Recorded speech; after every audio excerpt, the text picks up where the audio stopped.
Ayan guys, how to look for GCF and LCM.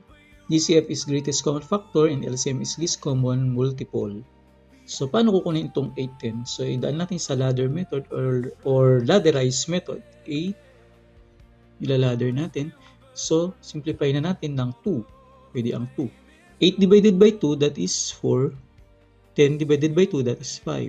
So pwede pa ba? So hanggang dito na lang siya. So ang greatest factor natin ay yung 2. Yan, ito yung greatest factor natin. So ang LCM naman, i-multiply natin ito, yung pa-L. Ito. 2 times 4, that is 8, times 5, that is 40. Yan po yung LCM niya. Hanggang dito lang po yung GCF, yung may simplifier.